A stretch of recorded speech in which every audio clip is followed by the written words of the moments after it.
After a week's delay resulting from the government shutdown and a standoff between President Donald Trump and House Speaker Nancy Pelosi, the State of the Union is finally here. The President's annual address will take place on Tuesday, February 5, starting at 9 p.m. Eastern Time. It will be shown on major television networks, including ABC, CBS, Fox, and NBC, and streamed on C-SPAN and, for Spanish speakers, on Telemundo, among other outlets. The White House will also stream the speech. The lead-up to this year's address has been unusually contentious, largely because of the partial government shutdown that shuttered 9 major government departments and left 800,000 federal workers furloughed or forced to work without pay for 5 weeks. Trump insisted on $5.7 billion for some 200 miles of wall construction at the U.S.-Mexico border and refused to sign any government funding legislation without it. He finally agreed to a temporary deal to reopen the government on January 25, but that funding only lasts through February 15. Trump says he still wants the wall. Related, Trump is missing the real border crisis. This year's State of the Union was initially set for January 29, but during the shutdown, Pelosi essentially uninvited Trump from delivering the speech. She cited security concerns and said he could give the address once the government was reopened. Trump initially resisted, saying he had no security concerns and wanted to go ahead with the speech as planned. He could have done the State of the Union somewhere else, but not in the House of Representatives, where Pelosi, constitutionally, decides what goes and what doesn't. So he conceded. As the shutdown was going on, Nancy Pelosi asked me to give the State of the Union address. I agreed. She then changed her mind because of the shutdown, suggesting a later date. This is her prerogative. I will do the address when the shutdown is over. I am not looking for an Donald J. Trump, at Real Donald Trump, January 24, 2019, alternative venue for the SOTU address because there is no venue that can compete with the history, tradition and importance of the House chamber. I look forward to giving a great State of the Union address in the near future. Donald J. Trump, at Real Donald Trump, January 24, 2019. After the shutdown ended, Pelosi re-invited Trump. The shutdown is over, but the issues that caused it still aren't solved. Tuesday's State of the Union will take place in the time period in which the White House and congressional leaders are supposedly working out a deal on government funding, border security, and immigration in order to avoid another impasse and shutdown. But it's not clear lawmakers are any closer to a deal now than they were a week or a month ago. As Vox's Lee Joe recently explained, the central conflict that caused the shutdown, the wall, hasn't been solved. Trump wants money for a wall or physical barrier at the border. He goes back and forth on whether he wants to call it a wall.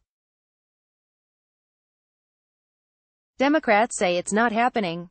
Last week, the president tweeted that negotiators are wasting their time in trying to get a deal with Democrats, and he has continually floated the idea of declaring a national emergency in an effort to get funding. Republicans on the Homeland Security Committee are wasting their time. Democrats, despite all of the evidence, proof and caravans coming, are not going to give money to build the desperately needed wall. I've got you covered. Wall is already being built. I don't expect much help. Donald J. Trump, at Real Donald Trump, January 31, 2019. A reporter last week asked Trump whether we might expect an announcement on his plans for getting the wall at the State of the Union. I'm saying listen closely to the State of the Union, Trump replied. I think you'll find it very exciting. Democrats have State of the Union plans too. The State of the Union isn't just an opportunity for the president to lay out his plans, it's also a chance for Democrats to get out messages of their own. Stacey Abrams, the former Georgia Democratic gubernatorial candidate and rising star in the party, will deliver Democrats' official response to Trump's speech on Tuesday at the invitation of Senate Minority Leader Chuck Schumer.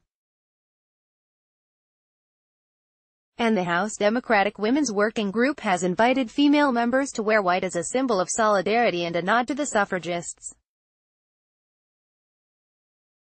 Lawmakers also bring guests to the State of the Union, often in an effort to highlight an issue or cause.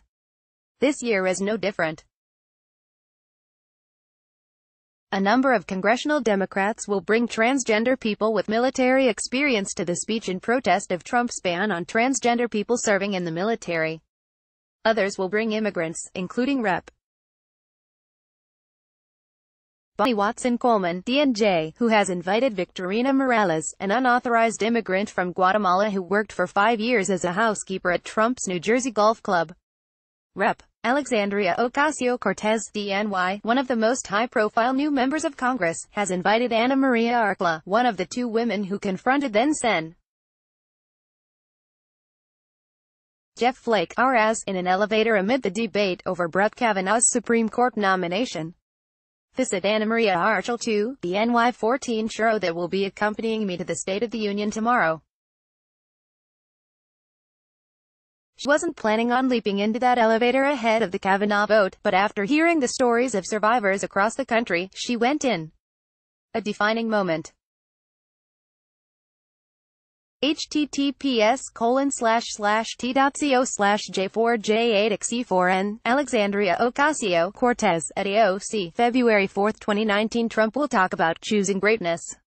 Despite the current discord in Washington, the president will attempt a bipartisan approach in his address, whose theme is choosing greatness, a senior administration official told reporters during a briefing on Friday. Together we can break decades of political stalemate. We can bridge old divisions, heal old wounds, build new coalitions, forge new solutions, and unlock the extraordinary promise of America's future. The decision is ours to make, Trump will say. The speech will focus on 5 main issues: immigration, workers, rebuilding America, as in infrastructure, health care and prescription drugs, and national security. It will be traditional in nature, the official said. Politico on Monday reported that Trump will also lay out a 10-year strategy to reduce HIV transmissions. Given the current political climate, and the ongoing stalemate over the wall, it's unclear how Trump's bipartisan messaging will play out.